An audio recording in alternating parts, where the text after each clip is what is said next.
Hello student, कैसे हैं बेटा आप लोग। तो बेटा आज हम लोग क्लास 10th का मेटल एंड नॉन मेटल का शायद मेरे हिसाब से ये तीसरा पार्ट होने वाला है आप लोग का। ठीक है, तो हम लोग आज पढ़ेंगे कि मेटल्स को जब हम बर्न करते हैं एयर में तो क्या होता है। ठीक है, मेटल्स को जब बर्न करते हैं, इससे पहले भी हमने आपको, अगर याद हो आपको, केमिकल रिएक्शन में एक्टिविटी 1.1 कुछ ऐसा ही था, तो वहाँ पे हमने आपको मैग्नीशियम रिबन वाला बताया था। अगर आपको याद हो, कोई बात नहीं, मैं आपको बताऊंगा फिर से। ठीक है, तो यहाँ पे हम लोग को क्या करना है, what happens when metals are burn in air. जब मेटल्स को एयर यानी कि ऑक्सीजन की प्रेजेंस में जलाएंगे तो क्या होगा उससे। ठीक है, स्टार्ट किया जाए। और ये बेटा जो आपको हम बताने जा रहे हैं ये आपकी केमिकल प्रॉपर्टी के अंदर आता है। ठीक है, तो कोई पूछे केमिकल प्रॉपर्टी क्या है तो ये वाली, चलिए हम बताते हैं। तो अब देखिए, हम मेटल्स को पहले तो सबसे पहली बात हम देख लेते हैं एनसीईआरटी में आपकी जो पहले मैग्नीशियम रिबन को दिया हुआ है वहाँ पे। तो पहले हम आपको पहले वो रिमाइंड करवा देते हैं। मैग्नीशियम रिबन में क्या करना था बेटा, हम लोगों ने क्या किया था, एक 3 से 4 सेंटीमीटर लॉन्ग मैग्नीशियम रिबन लिया था।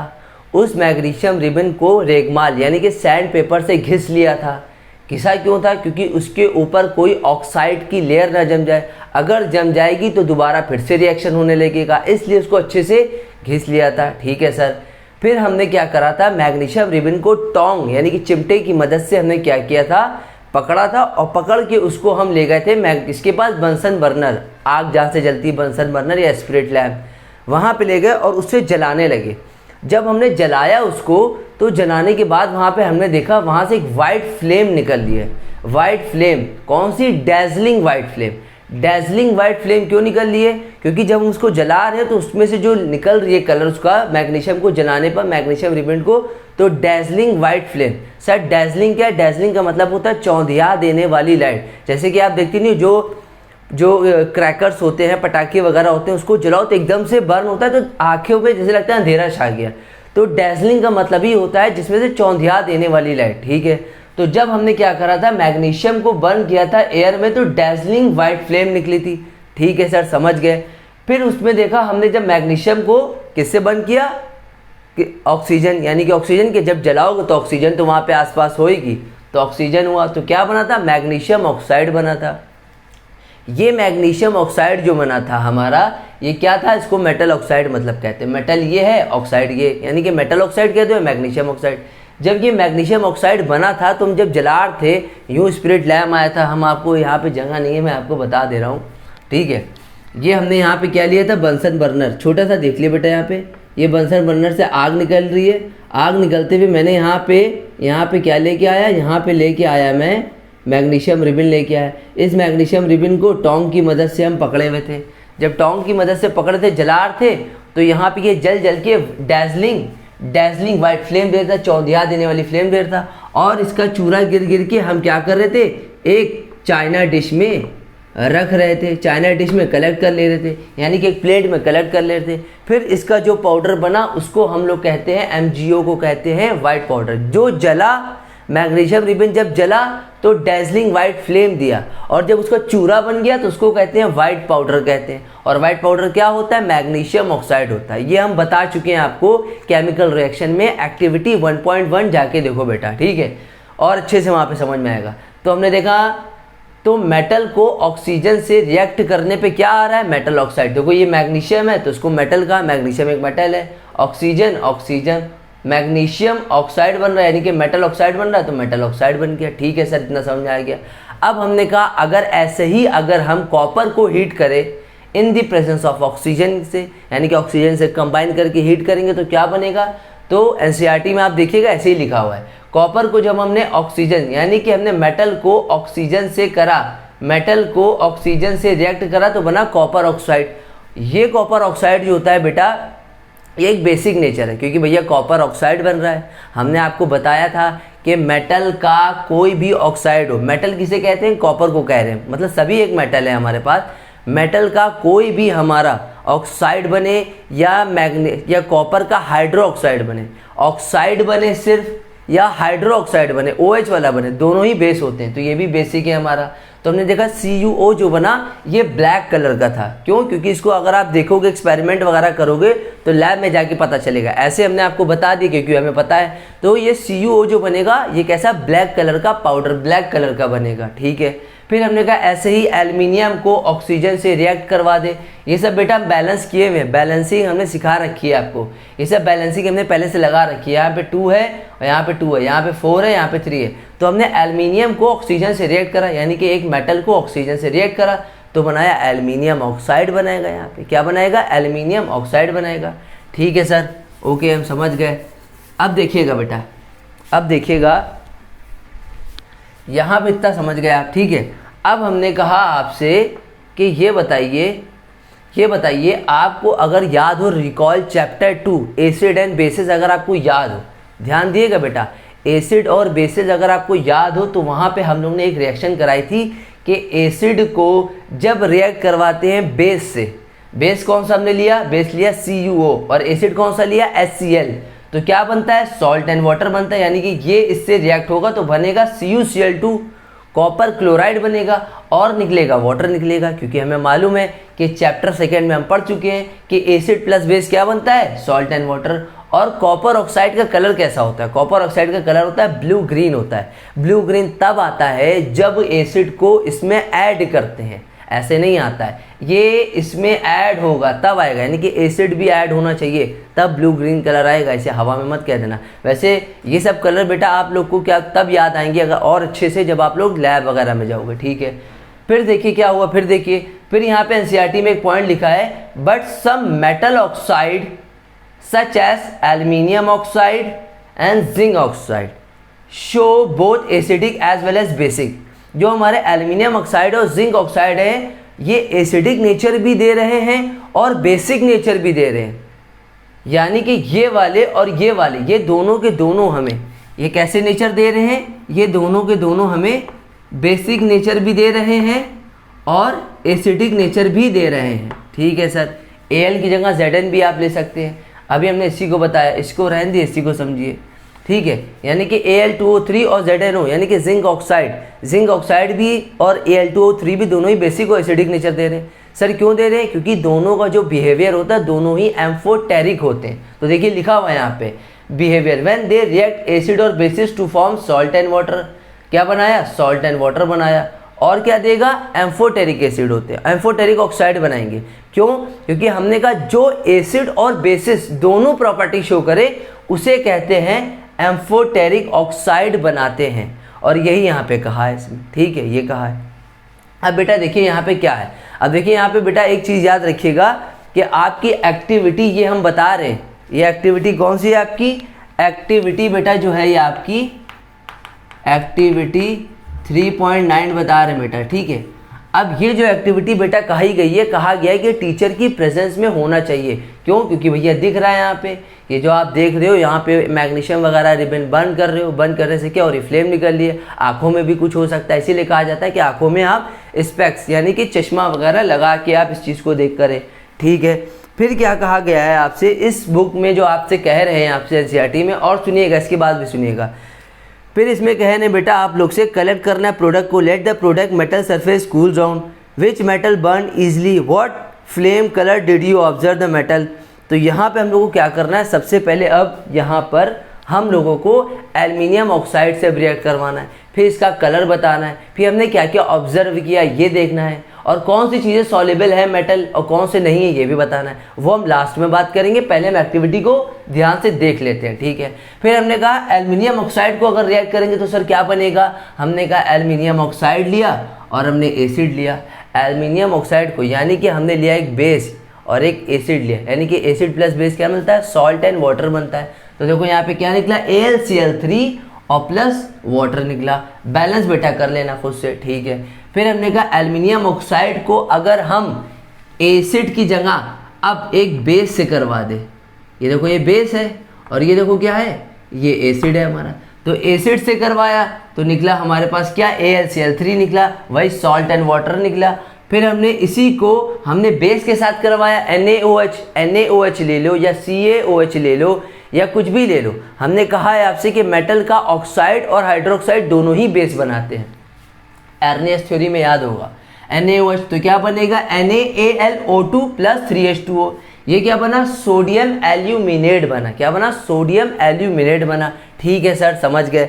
अब इससे हमें क्या पता चला, हमें ये पता चला most of the metal oxide, जितने सारे कुछ ऐसे हमारे मेटल के ऑक्साइड होते हैं जो इनसॉल्युबल होते हैं पानी में डिसॉल्व नहीं हो सकते, but some these dissolve in water to form alkali, लेकिन कुछ ऐसे होते हैं जो पानी में मिलने के बाद भी डिसॉल्व हो जाते हैं। सर कौन से वो होते हैं, उसको समझने के लिए पहले हमें समझना पड़ेगा सर ये क्या है, ये रिएक्टिविटी सीरीज है, इससे पहले भी बता चुके हैं। ये क्या है बेटा, ये आपकी रिएक्टिविटी सीरीज है, ये याद रख लेना बेटा, ठीक है। ये रिएक्टिविटी सीरीज है, इतना याद रखना बेटा कि यहाँ से यहाँ तक के 3 एलिमेंट, ठीक है, और यहाँ से यहाँ तक के ये वाले एलिमेंट, और यहाँ से यहाँ तक के ये वाले एलिमेंट, ये वाले एलिमेंट जो होते हैं ऊपर के 3 ज़्यादा रिएक्टिव होते हैं, ठीक है, ज़्यादा रिएक्टिव होते हैं, ठीक है। सो पोटेशियम इतना लेकिन नहीं होता है, लेकिन खैर उसको कहा जाता है, लेकिन वो भी आता है।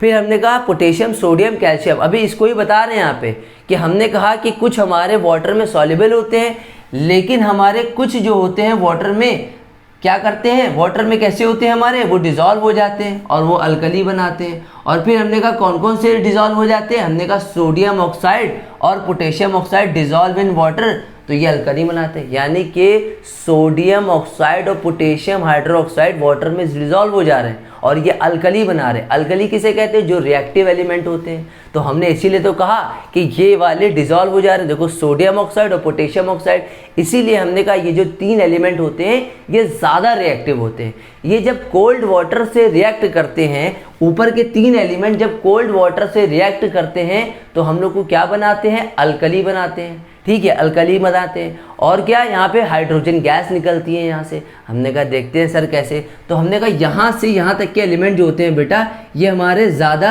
रिएक्टिव होते हैं, आर लिख देते हैं, मोस्ट रिएक्टिव, सबसे ज़्यादा, क्योंकि अल्कली मेटल है। और अल्कली का मतलब ही क्या होता है, अल्कली का मतलब जो होता है एक अरेबिक वर्ड से आया है।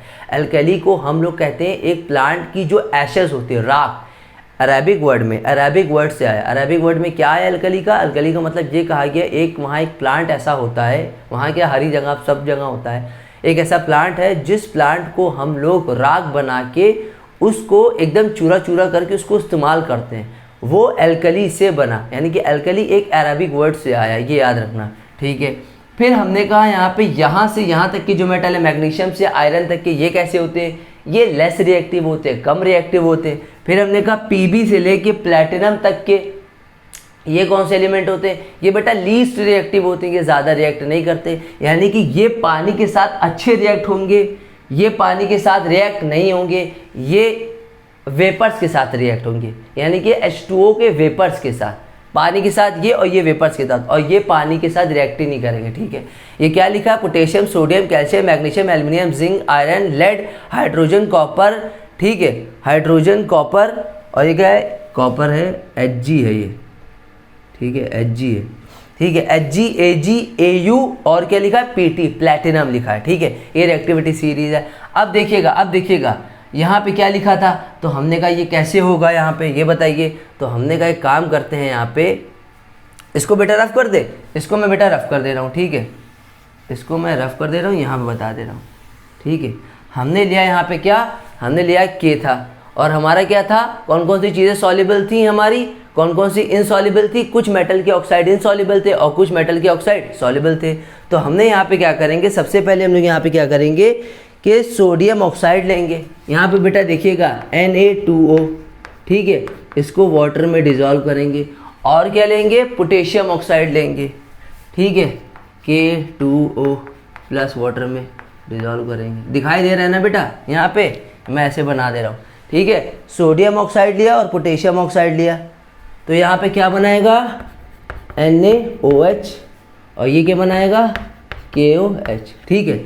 पोटेशियम हाइड्रोक्साइड बनाया, सोडियम हाइड्रोक्साइड बनाया, और ये कौन सा वाटर था बेटा, यहाँ पे हमने कहा था ये लीस्ट रिएक्टिव है। तो देखो यहाँ पे क्या लिखा है, metal oxide are insoluble in water, insoluble होते हैं, लेकिन कुछ ऐसे होते हैं जो डिसॉल्व हो जाते हैं वाटर में और अल्कली बनाते हैं। कौन कौन से, सोडियम ऑक्साइड, और कौन सा होता है, पोटेशियम ऑक्साइड, ये डिसॉल्व हो जाते हैं वाटर में। कौन सा वाटर, ठंडा वाटर, यानी कि कोल्ड वाटर होता है ये, कौन सा होता है, कोल्ड वाटर। क्या बनाएंगे, सोडियम हाइड्रोक्साइड और पोटेशियम हाइड्रोक्साइड बना रहे हैं। तो इसीलिए देखिए यहाँ पे क्या बनाया, यहाँ पे क्या लिखा है, इसीलिए लिखा है प्रोड्यूस अल्कली, अल्कली प्रोड्यूस करेंगे। ये एक रिएक्शन हो गई आपकी, ठीक है, इतनी बात समझ गए। और ये क्यों होते हैं? क्योंकि ये रिएक्टिव होते हैं ज़्यादा, ठीक है। अब देखिए, अब आप पीछे पेज टर्न करिएगा, पीछे पेज टर्न करिएगा और एक काम करिए, उससे भी पहले मैं आपको एक चीज़ बता दे रहा हूँ यहाँ पे, ये याद रखिएगा बेटा, ये वाले हमने अभी आपको बताया, फिर से बता दे रहे हैं कि ये हमारे सिर्फ और सिर्फ ठंडे पानी से रिएक्ट करेंगे, और ये वाले स्टीम यानी कि पानी का भाप बना के, और ये किसी से रिएक्ट नहीं करेंगे, इतने ज़्यादा रिएक्टिव नहीं होते हैं। अब देखिए यहाँ पे लिखा है बेटा, मैंने कुछ पॉइंट करके लिखा है बेटा, उसको आप देखिएगा, आपकी पीछे बुक में पैराग्राफ में लिखा है, मैंने लिखा है the protective oxide layer prevent the metals from further oxidation. हमने कहा प्रोटेक्टिव ऑक्साइड लेयर बना ले रही है, ठीक है, हमने कहा प्रोटेक्टिव ऑक्साइड लेयर है जो मेटल को फर्दर ऑक्सीडेशन होने में मदद कर रही है। कौन कौन सी होती हैं? एल्युमिनियम हो गई, जिंक हो गई, ये लेड हो गया हमारे पास, जिंक एल्युमिनियम लेड हो गई। कैसे सर एल्युमिनियम का एग्जाम्पल दिए? ये देखिए एल्युमिनियम का एग्जाम्पल ये है। एल्युमिनियम जब ऑक्साइड से रिएक्ट करता है, यानी कि ऑक्सीजन से रिएक्ट करता है, बनाता है एल्युमिनियम ऑक्साइड बनाता है, ये एक लेयर बना लेती है। और जब लेयर बना लेती है कि दोबारा भी रिएक्शन बनने लगती है। ये कैसे लेयर बना रही? जब ये ऑक्सीजन बाहर के एटमॉस्फेयर से ऑक्सीजन से रिएक्ट होगी, जैसे कि यहाँ पे रिएक्ट हो रहा था, तो एक लेयर बना लेती और ये दोबारा भी रिएक्शन होने लगती, ये स्टेबल कंपाउंड बन जाता है। इसीलिए कहा जाता है कि रेगमाल से इसे घिस लो अच्छे से, ठीक है, कि दोबारा रिएक्शन ना बना पाए। तो इसीलिए यहाँ पे ये देखिए, ये भी बना रहा है और यहाँ पे ये भी बना रहा है, ठीक है। फिर हमने कहा iron does not burn on heating, iron नहीं जल सकता, लेकिन बट आयरन फिलिंग कील जिसको बोलते हैं, burn vigorously when sprinkle in flame. हमने कहा आयरन बर्न नहीं हो सकता, लेकिन आयरन नेल जो हो सकती हैं हमारी आयरन फिलिंग्स, बर्न विगोरियसली, विगोरियसली का मतलब होता है तेजी से बर्न होना एकदम। स्प्रिंकल इन दी फ्लेम, क्यों? क्योंकि भैया आयरन कहाँ है? देखिए आयरन यहाँ रखा हुआ है, ठीक है, आयरन यहाँ रखा हुआ है। और हमने कहा था यहाँ पे इसके नीचे वाले जो एलिमेंट होते हैं वो कैसे होते हैं? ज़्यादा रिएक्टिव नहीं होते, लेस रिएक्टिव होते हैं। तो हमने कहा आयरन जो है, आप जब जलाओगे उसको, आयरन तो जल जाएगा, लेकिन यहाँ पे क्या होगा? आयरन तो नहीं जलेगा, लेकिन यहाँ पे आयरन फिलिंग जो होगी वो जलने लगेगी, क्यों? क्योंकि ऑक्साइड की लेयर बना लेगी। ऑक्साइड की अगर लेयर यहाँ पे बना लेगी तो उसके ऊपर क्या होगा? फिर इसको क्या करना पड़ेगा? साफ करना पड़ेगा। वैसे ही copper does not burn, dash करके हमने ऑक्साइड लिखा है, तो कॉपर भी नहीं जलेगा, लेकिन अगर कॉपर ऑक्साइड की लेयर बन जाएगी, ठीक है, वो ज़्यादा स्टेबल हो जाएगी। तो कॉपर ऑक्साइड की लेयर बन जाने के बाद यानी कि वो हमारी प्योर फॉर्म में हो जाएगी। कपरिक ऑक्साइड जल चुका होगा, लेकिन कपरिक ऑक्साइड जल चुका होगा, जो हमारा Cu2O जो होगा हमारा, इसमें ये जो होगा, तो ये जो होगा हमारा जल चुका होगा, कपरिक ऑक्साइड तो जल चुका होगा, लेकिन ये प्योर लेयर होगी। इसको फर्दर रिएक्शन करने के लिए ये जब ऑक्साइड की लेयर होगी तो ऑक्साइड की लेयर जम जाएगी, दोबारा रिएक्शन फिर से स्टार्ट कर दी, इसलिए यहाँ पे ये प्योर लेयर इसको कहा जाता है। कपरिक ऑक्साइड जल चुका होगा, ठीक है। कुछ पॉइंट है आपकी इसमें दिए हुए। Silver and gold do not react with oxygen, लिखा है silver and gold do not react with oxygen even at high temperature. कह रहे हैं सिल्वर और गोल्ड ये कभी रिएक्ट नहीं करते हैं ऑक्सीजन से एट रूम हाई टेम्परेचर पे। क्यों नहीं करते? तो हमने कहा सिल्वर और gold are solid at room temperature, यानी कि इस रूम में जब रखोगे सिल्वर और गोल्ड को तो वो सॉलिड होते हैं रूम टेम्परेचर पे। And they are place below the reactivity series and do not lose electron more easily, they are less reactive। तो भैया यहाँ पे देखा जाए कि सिल्वर और गोल्ड कहाँ रखे हैं? सिल्वर और गोल्ड रखे हैं रिएक्टिविटी सीरीज के नीचे रखे हैं। तो हमने कहा था ये इतने ज़्यादा रिएक्टिव नहीं होते, ये लीस्ट रिएक्टिव होते हैं, अपना इलेक्ट्रॉन लूज करना ही नहीं चाहते। यहाँ पे क्या लिखा है? डू नॉट लूज इलेक्ट्रॉन, ठीक है, जिस कारण ये लीस्ट रिएक्टिव होते हैं और इसीलिए ये सॉलिड होते हैं रूम टेम्परेचर पे, और जिस कारण ये क्या होते हैं? ये रिएक्ट नहीं कर पाते ऑक्सीजन से, ये ऑक्सीजन से रिएक्ट नहीं कर पाते क्योंकि लीस्ट रिएक्टिव होते हैं। ये हाईली रिएक्टिव, ये लेस रिएक्टिव, ये लीस्ट रिएक्टिव होते हैं, ठीक है। इतनी बात समझ गए आप लोग। अब बेटा हम आपको बताने जा रहे हैं, आपकी जो बुक्स में दिए हैं उसके मैं क्वेश्चन आंसर बता देता हूँ, ठीक है। तो मैं एक एक पढ़ूंगा, आप उसको नोट करिएगा, मैं यहाँ लिखूंगा नहीं, सिर्फ आप उसको नोट करते रहिएगा। मैं बुक में रीड कर रहा हूँ। बुक में बेटा जो आपका पहला क्वेश्चन लिखा है यहाँ पे एक्टिविटी 3.9 में लिखा है विच मेटल बर्न ईजिली, कौन सा मेटल बर्न हो जाएगा ईजिली। तो इसमें जो हम लोगों ने सैंपल लिया है वो लिया है मैग्नीशियम का। सर कैल्शियम और पोटेशियम और ये क्यों नहीं लिया? क्योंकि हम लोगों से मैग्नीशियम का सवाल किया है यहाँ पे, और ये अगर आप लेना भी चाहो तो भी ना ले सकते हो। क्यों? क्योंकि Na जो होता है ये ज़्यादा रिएक्टिव होता है, इसको अगर लैब में प्रेफर करते ही नहीं है। क्योंकि बच्चों में क्या होता है, जब बच्चे इसको परफॉर्म करते हैं तो उसमें से ज़्यादा विगोरसली यानी कि हीट रिलीज होने लगती है, ये एक्सोथर्मिक रिएक्शन देने लगता है, ज़्यादा हीट प्रोड्यूस होगी और ज़्यादा एनर्जी रिलीज होगी, और जिस कारण की थोड़ा सा लैब में कुछ खतरा भी हो सकता है। इसलिए सोडियम को लेते ही नहीं है, सोडियम को लेते ही नहीं है, पोटेशियम और सोडियम को लेते ही नहीं है। सोडियम ज़्यादा होता है, सोडियम को अगर आप डालोगे तो सोडियम में ब्लास्ट भी हो सकता है, पानी के साथ अगर डालोगे, ज़्यादा डाल दोगे तो। इसलिए कभी भी सोडियम को पानी के साथ रिएक्ट नहीं करवाया जाता है, वो ब्लास्ट हो सकता है। इसीलिए ये चीज़ हम लैब में प्रेफर नहीं करते, क्योंकि बच्चों में कुछ भी खतरा हो सकता है, कुछ भी बच्चे उल्टा सीधा कर सकते हैं। तो सर कैल्शियम क्यों नहीं लिया? कैल्शियम इतना ज़्यादा रिएक्टिव नहीं होता, क्योंकि कैल्शियम एक्सोथर्मिक नहीं होता, हीट रिलीज नहीं करता, वो इतना ज़्यादा रिएक्टिव नहीं होता है। वो क्या करता है, वो हाइड्रोजन गैस के साथ मिल के, ठीक है, हाइड्रोजन गैस के साथ मिल के वो स्टिक करके चिपक के नीचे बैठ जाता है, वो ऊपर रिलीज होता ही नहीं। अभी बताएंगे कि एक्टिविटी आएगी। इसके बाद जो आता है वो मैग्नीशियम ही आता है। फिर तो मैग्नीशियम ही ले सकते हैं, क्योंकि ये रिएक्टिव है, ये लेस रिएक्टिव है, लेकिन है तो रिएक्टिव ना, लेकिन लेस है, उससे तो कम है ना। तो मैग्नीशियम यहाँ पे क्या होगा, आपका आंसर हो जाएगा। फिर बेटा जो यहाँ पे लिखा है विच मेटल बर्न इजली, तो मैग्नीशियम लिखिएगा। फिर लिखा है बेटा what flame colour did you observe when the metal burn. आपने कैसा कलर ऑब्जर्व किया जब हमारा यहाँ पे फ्लेम जली? तो आप देखोगे मैग्नीशियम में तो वाइट फ्लेम थी, ठीक है। अब यहाँ पे पूछा किसका है, यहाँ पे आपका लिखा है ब्लू फ्लेम, ठीक है। यहाँ पे आप लिखिएगा ब्लू फ्लेम, लिखिएगा ब्लू फ्लेम आपको यहाँ पर ऑब्जर्व हुई है, ठीक है सर। उसके बाद आता है आपका how does surface appear after burning. जब आपकी सरफेस थी वो जलने के बाद कैसी दिखी? जलने के बाद कैसी दिखी सरफेस इसकी? जलने के बाद कैसी दिखी? तो हमने कहा जलने के बाद दिखी डैजलिंग फ्लेम दिखी, चौंधिया देने वाली, ठीक है। तो इसमें आप लिखेंगे डैजलिंग वाइट लिखेंगे, ठीक है। और उसके बाद जो बेटा आपका जो क्वेश्चन आता है, are the product soluble in water. कौन कौन से जो है हमारे प्रोडक्ट जो सॉल्युबल होते हैं वाटर में, कौन कौन से प्रोडक्ट होते हैं जो सॉल्युबल होते हैं वाटर में, और कौन से नहीं होते? तो जो हम लोग के पास नहीं आए हैं सॉल्युबल वो लिख देते हैं। कौन कौन से सॉल्युबल नहीं होते? देखिए ये सॉल्युबल है, ये सॉल्युबल है, और बाकी जितने भी हमने बताए हैं यहाँ पे वो सॉल्युबल नहीं है। Al2O3 है बेटा, ये भी सॉल्युबल नहीं है। ZNO ये भी सॉल्युबल नहीं है। और देखिए यहाँ पे ZNO के बाद क्या लिखा है यहाँ पे, CuO, वो भी हमारा सॉल्युबल नहीं है, ये भी सॉल्युबल नहीं है हमारे पास, ठीक है। और कौन कौन सा आ जाएगा, MgO, ये भी सॉल्युबल नहीं है। सॉल्युबल है कौन सा? Sodium oxide, potassium oxide, potassium oxide, sodium oxide, ये सॉल्युबल है। फिर इन्होंने कहा है अरेंज द मेटल, आपको मतलब आपको अरेंज करना है, ठीक है, आपको अरेंज करना है। अरेंज क्या करना है? आपको अरेंज करना है कौन ज़्यादा रिएक्टिव है। तो भैया ये रिएक्टिविटी सीरीज है, तो सबसे ज़्यादा रिएक्टिव कौन सा होगा आप खुद बताओ। तो सबसे पहले होगा हमारे पास सोडियम ज़्यादा होगा, फिर उसके बाद मैग्नीशियम, फिर उसके बाद एल्युमिनियम, फिर उसके बाद जिंक। नीचे जाते जाओगे उतना ज़्यादा रिएक्टिविटी घटती जाएगी, ऐसे आप अरेंज कर देना। तो पहले आएगा सोडियम, मैं यहाँ लिख देता हूँ, ठीक है। इसको मैं मिटा दूँ बेटा, या इसको मिटा दूँ, ठीक है, मैं यहाँ लिख देता हूँ। देखिए Na और क्या दिया है, Mg, फिर ज़रा का, ठीक है, ऐसे। अब जो आपसे जहाँ तक के पूछा है वहाँ तक के आप बता देना, ठीक है। हमने तो भैया Pb तक के बता दिया, आप चाहो तो आप ये भी लिया हुआ था हम लोगों ने तो Cu भी लिया था, तो Cu भी लिख सकते हो आप, ठीक है। तो ये ऐसे आप अरेंज कर सकते हो, ठीक है। ये एक्टिविटी आपकी 3.93 थी, इसको नोट करिए बेटा।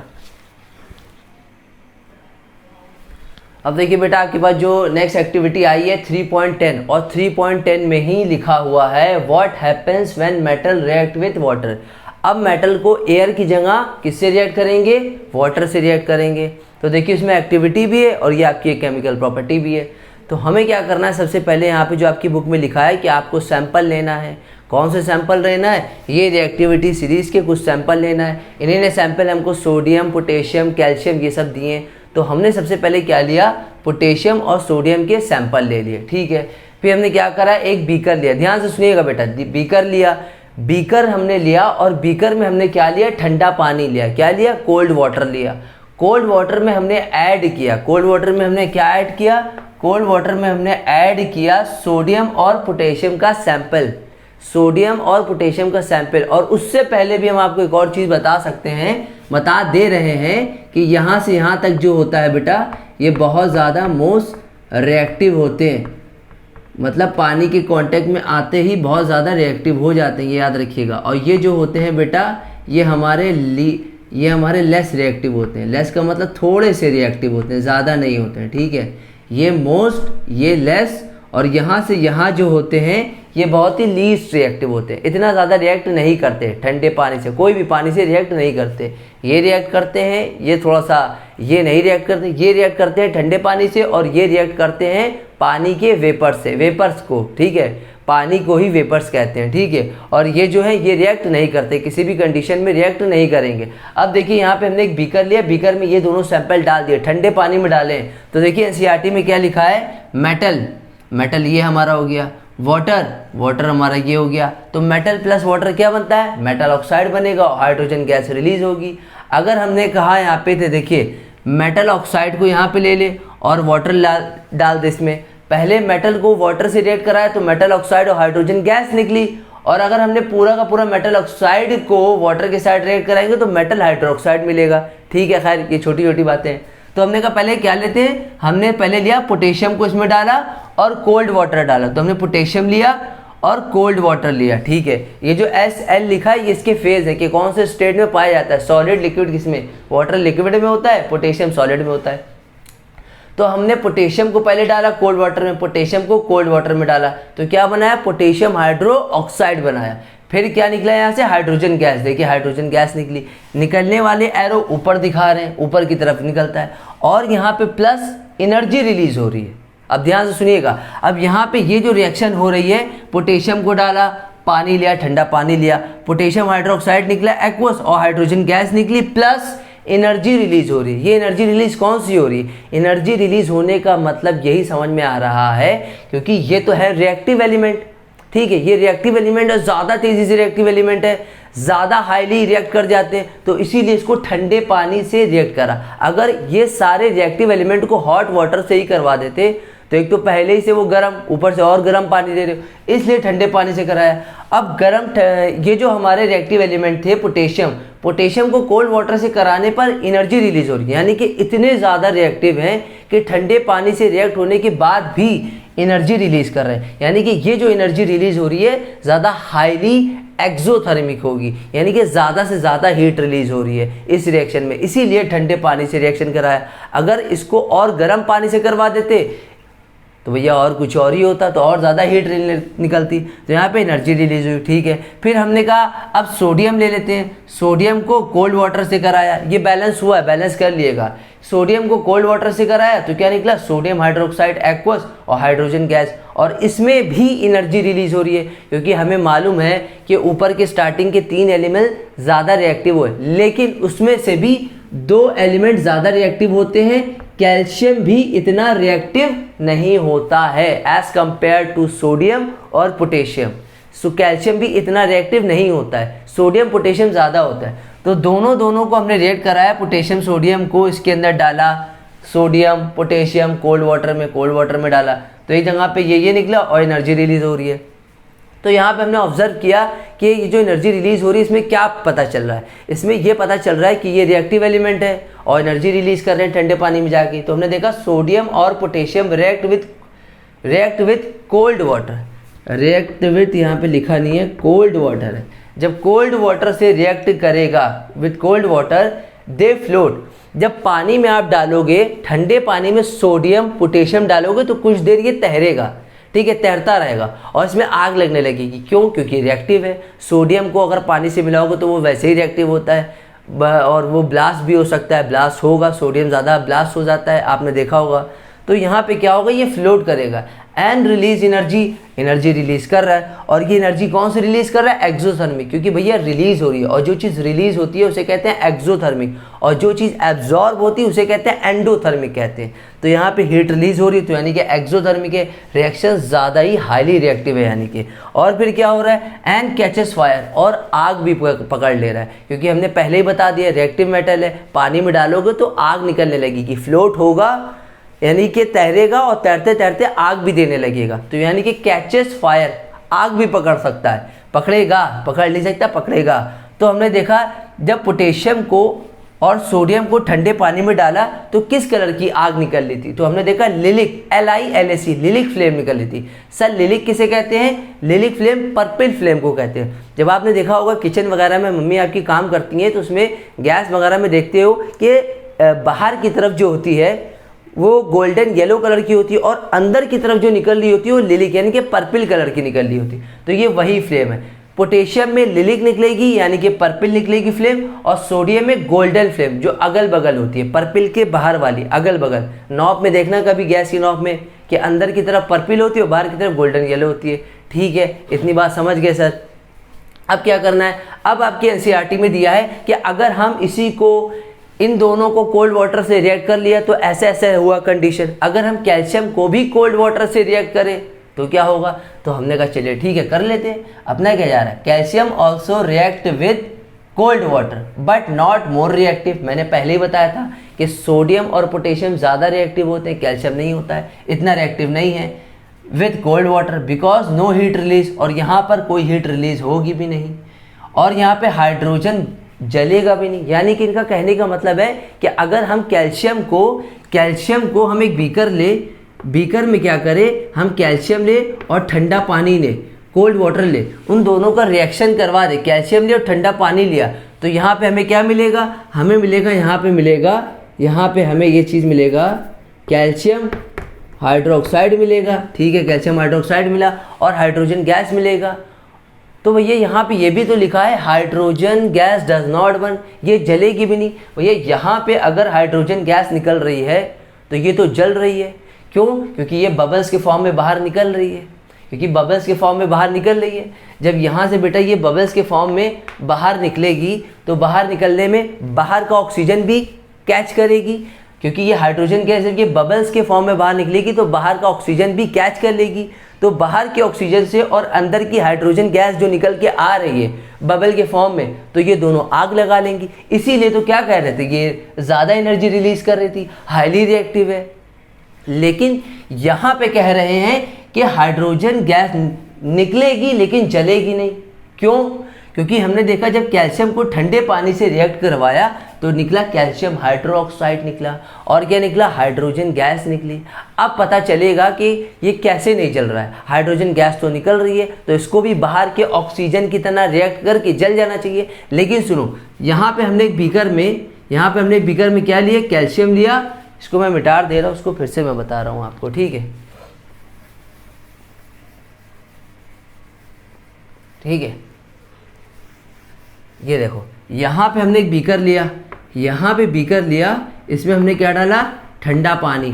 ठीक है, उसमें क्या डाला? कैल्शियम है और वाटर है। कौन सा वाटर है? कोल्ड वाटर है। ठीक है, इसको जब हमने रिएक्ट करवाया तो हमने देखा यहाँ से बीकर में से क्या हो रहा है? यहाँ से बबल्स निकल रहे हैं। बबल्स किसके निकले होंगे? हाइड्रोजन गैस के, क्योंकि हाइड्रोजन गैस निकल रही है। तो हमने जब देखा यहाँ से इसको रिएक्ट कराया कोल्ड वाटर से, तो यहाँ पे कैल्शियम हाइड्रोक्साइड बना, CaOH का होल ट्वाइस, और यहाँ से देखा ये बबल्स निकल रहे हैं। बबल्स यानी कि H2 निकल रहे हैं। जब ये H2 निकलेंगे तो बाहर के ऑक्सीजन से कांटेक्ट होकर इसको जल जाना चाहिए, एनर्जी रिलीज कर देना चाहिए, लेकिन ऐसा नहीं कर रहा है। क्योंकि यहाँ पे ये हो रहा है, क्योंकि ये जब निकल रहा है तो यहाँ पे कैल्शियम भी तैर रहा है, कैल्शियम भी है यहाँ पे। तो ये क्या करेगा? ये जो हमारा हाइड्रोजन गैस है ये स्टिक कर लेगा, चिपक जाएगा किसके? कैल्शियम के साथ। ठीक है, यहाँ पे लिख दे रहे हैं हाइड्रोजन गैस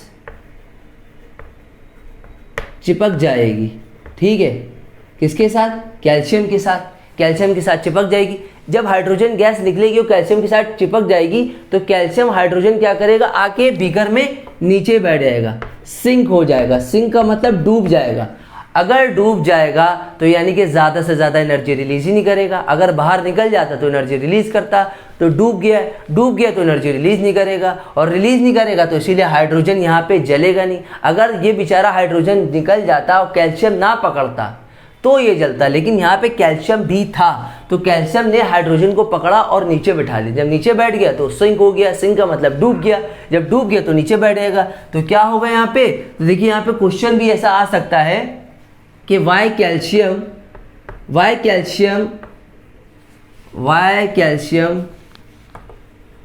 नॉट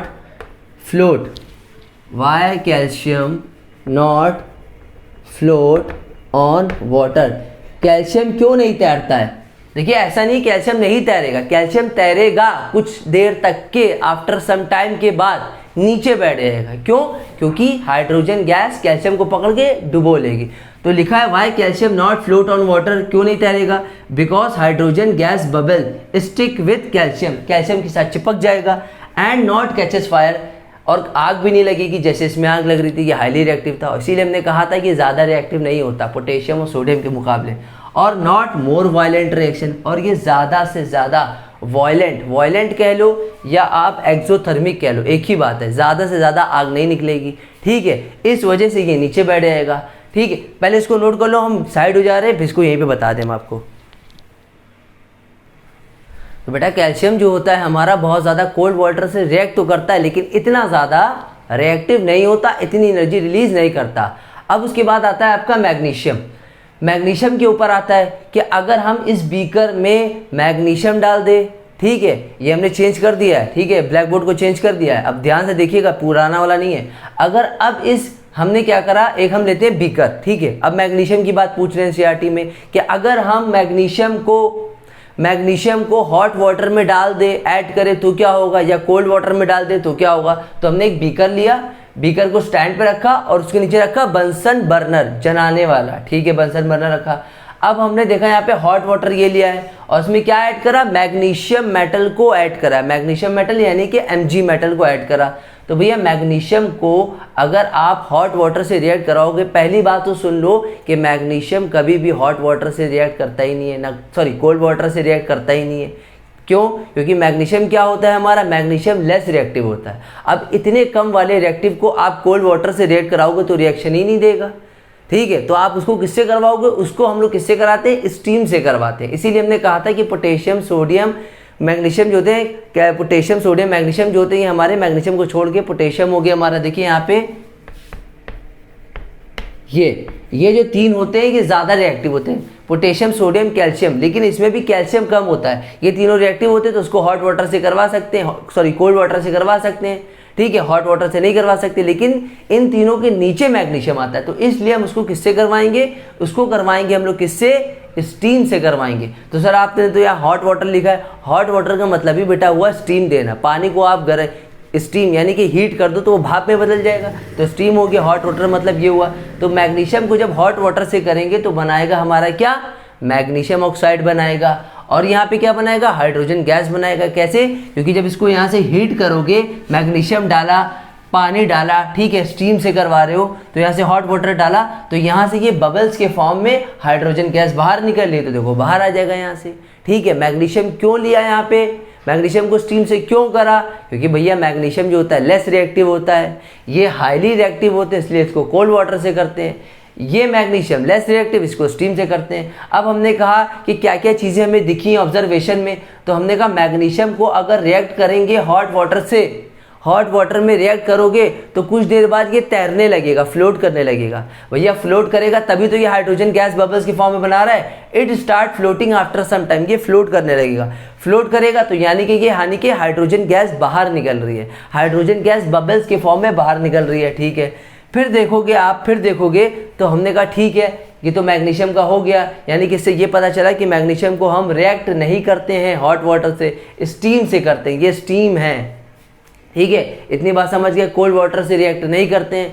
ठीक है सर, और किसको करते हैं फिर हम लोग अगर एल्युमिनियम और जिंक का एग्जाम्पल ले तो क्या होगा, अगर एल्युमिनियम और जिंक का एग्जाम्पल लेंगे तो क्या होगा। ठीक है, तो देखते हैं यहाँ पे क्या होता है। तो बेटा देखिए यहाँ पे हमने लिया एल्युमिनियम को अगर हम वाटर से करेंगे, एल्युमिनियम को अगर हम वाटर से करेंगे तो क्या निकलेगा, Al2O3 और हाइड्रोजन गैस रिलीज होगी यहाँ से, ठीक है। फिर क्या होगा हमारे पास, जिंक प्लस वाटर, तो क्या निकलेगा, जिंक ऑक्साइड और हाइड्रोजन गैस निकलेगी। बेटा यहाँ पे एक चीज़ याद रखना कि यहाँ पे जो हम लोग ले रहे हैं वाटर ये सब, ठीक है, आप में ये लिखा होगा, देख लेना कि आप में ये जो हम बता रहे हैं यहाँ पे हॉट वाटर कहीं पे कोल्ड वाटर इसका रिएक्शन नहीं देता है, क्योंकि ये पहले से अनरिएक्टिव है, ठीक है, पहले से ही ये क्या है, इतना ज़्यादा रिएक्टिव नहीं, लेस रिएक्टिव, इसलिए स्टीम से करते हैं। अब यहाँ पे एक चीज़ मैं आपको लिख के दे रहा हूँ, यहाँ पे मैं लिख दे रहा हूँ ZNO, ये जो हमारा ZNO आया है बेटा, ये यहीं पे लिख दे रहा हूँ। ZNO जो होता है बेटा, एक चीज़ याद रखना, ये दो कलर देता है, एक तो येलो कलर देता है, ठीक है, और एक वाइट कलर भी देता है, ठीक है। ये येलो कलर कब देता है, येलो कलर तब देता है जब ये रिएक्ट करवाते हैं हॉट वाटर से, यानी कि हॉट वाटर से रिएक्ट करने पे येलो कलर और कोल्ड वाटर से रिएक्ट करने पर वाइट कलर देगा, ठीक है। इतनी बात समझ गए आप लोग? ये याद कर लिया। और एक चीज़ याद रखिएगा कि ये जो दोनों होते हैं एल्युमिनियम और जिंक, इनको कभी भी हम कोल्ड और हॉट वाटर से रिएक्ट नहीं करवा सकते। हाँ, ये यहाँ पे हमने इसलिए बताया है कि अगर हम करवाते तो ये कलर देता, अगर इसको इससे करवाते तो ये वाइट कलर देता, ठीक है। ये और ये कभी भी रिएक्ट नहीं करेंगे। अब मैं आपको एक अपनी NCERT की एक चीज़ पढ़ के बता रहा हूँ, क्वेश्चन जो इसमें लिखा हुआ है, ठीक है। तो देखिए यहाँ पे लिखा है, अब लिखा है कि metals like aluminium, irons and zinc do not react idle cold hot water but they react with steam to form metal oxide and hydrogen. अब देखिए, तो यहाँ पे ये कह रहे हैं कि कोल्ड हॉट वाटर से रिएक्ट नहीं कर सकते हैं, ये और ये हो गया। अब इन्होंने आपकी बुक में देखिएगा सेटअप बना होगा कुछ इस तरीके का, ठीक है, कुछ इस तरीके का सेटअप बना होगा। ये जो पूरा सेटअप है बेटा, अब ये इसका हम लोग एक रिएक्शन करवाने जा रहे हैं उस मेटल का जो ज़्यादा ना रिएक्टिव है ना ज़्यादा ही लीस्ट रिएक्टिव है, लेस रिएक्टिव है, कम है, बीच वाला है। तो हमने कहा ठीक है सर, कौन कौन सा करवाते हैं? हमने कहा कि यहाँ पर ये बेटा मैं रफ कर दूँ, इसको मैं रफ कर दे रहा हूँ यहाँ से, ठीक है। यहाँ पे है हमारा पोटेशियम, सोडियम, कैल्शियम,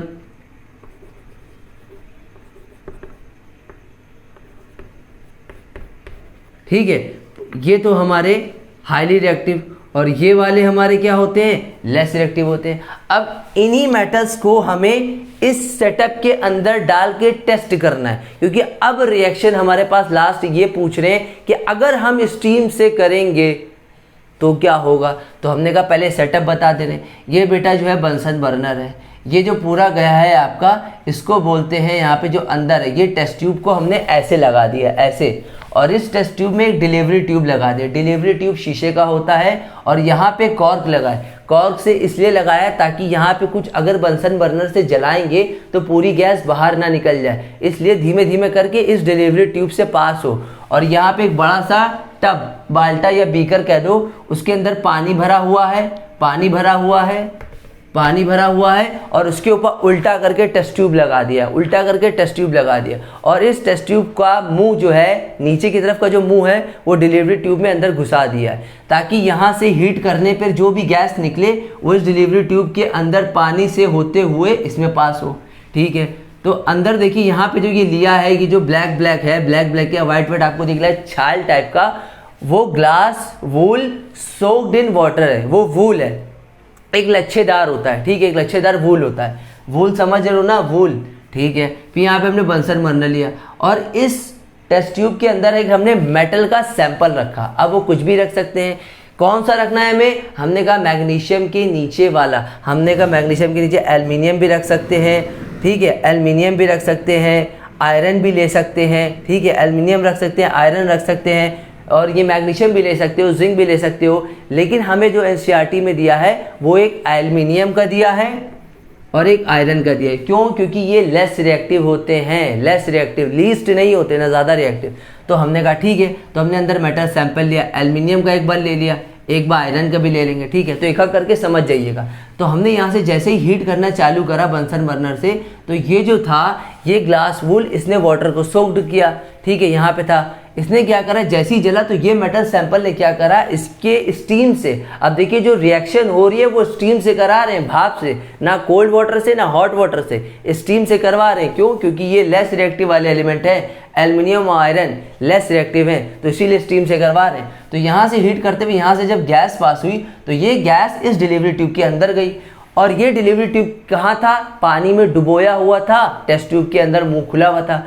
तो ये टेस्ट ट्यूब जो था हमारा डिलीवरी ट्यूब था, इसके अंदर पानी के अंदर गैस पास हुई। जब गैस पास हुई तो वाटर ने कहा भैया ये कौन सी गैस है, इसको बाहर निकलने दो। तो ये बबल्स के फॉर्म में ऊपर आई, और ये कौन सी थी गैस, हाइड्रोजन गैस थी। तो यहाँ से हमने स्टीम की मदद से इस मेटल को रिएक्ट करवाया। अब मेटल कौन सा था, पहले मान लो एल्युमिनियम था, ठीक है। अब यहाँ पे क्या था हमारे पास H2O, और ये जो H2O है बेटा ये स्टीम है, क्योंकि भैया वाटर ना समझना, वाटर का मतलब ही होता है कि वाटर को ज़्यादा हीट कर दोगे, वाटर को जब हीट कर दोगे तो ये भाप में बदल जाएगा। तो हमें भाप से रिएक्शन करवानी है, तो हमने स्टीम से रिएक्शन कराया, तो निकला क्या, Al2O3, एल्युमिनियम ऑक्साइड निकला, ठीक है। यहाँ से क्या निकला, एल्युमिनियम ऑक्साइड, और बाहर क्या निकली, हाइड्रोजन गैस। कहाँ से निकली, जब ये यहाँ से गई थी इस वाटर के अंदर, तो यहाँ से निकलते हुए हाइड्रोजन गैस पास हो गई थी, ठीक है। फिर हमने यही वाला सैंपल को आयरन बोल दिया, फिर से वही से रिएक्शन करवाया स्टीम से, ये भी स्टीम है, तो हमने देखा यहाँ से क्या निकला, Fe3O4, और यहाँ से ये हाइड्रोजन गैस बाहर निकल गई, ठीक है। ये स्टैंड है, ये समझ जाइएगा। अब हमने देखा यहाँ पे एक पॉइंट लिखा है आपकी बुक में, metal like aluminium, iron, zinc, aluminium, iron, और हमने कहा था जिंक भी ले सकते हो, zinc do not react either with cold और हॉट वाटर। तो हमने यही कहा था जो लेस रिएक्टिव वाले एलिमेंट है, चाहे वो एल्युमिनियम हो, आयरन हो, जिंक हो, वो कोल्ड और हॉट वाटर से रिएक्ट नहीं कर सकते हैं, but they react with steam, ये स्टीम से रिएक्ट करेंगे और क्या बनाएंगे, मेटल ऑक्साइड और हाइड्रोजन गैस बनाएंगे। देखो मेटल ऑक्साइड बना रहे, मेटल का ऑक्साइड बना रहे और हाइड्रोजन गैस बना रहे हैं।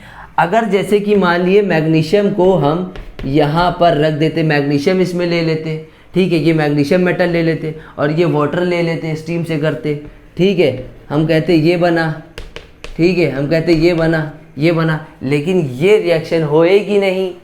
क्यों? क्योंकि यहाँ पे क्या है, मैग्नीशियम जो है वो हमारा लेस रिएक्टिव तो है, लेकिन यहाँ पे इसको स्टीम से रिएक्शन करवाएंगे, लेकिन थोड़ी सी तगड़ी देंगे स्टीम, ठीक है, ये भी बन जाएगा। ऐसा नहीं कि ये नहीं बनेगा, ये भी बनेगा, ये भी बनेगा आपका, ये भी याद रखिएगा। और एक ICSE में अगर आप देखेंगे तो इसी रिएक्शन को Mg+H2O, इसको ऐसे भी लिखते हैं MgOH का होल ट्वाइस, और यहाँ से ऐसे निकाल देते हैं, ठीक है। तो ऐसे भी लिखा होता है, ये NCERT में है और ये ऐसे लिखा हुआ है, ठीक है। तो आज के लिए एक्टिविटी 3.10 तक के, ठीक है। तो मिलते हैं अगली एक्टिविटी में। थैंक यू बेटा।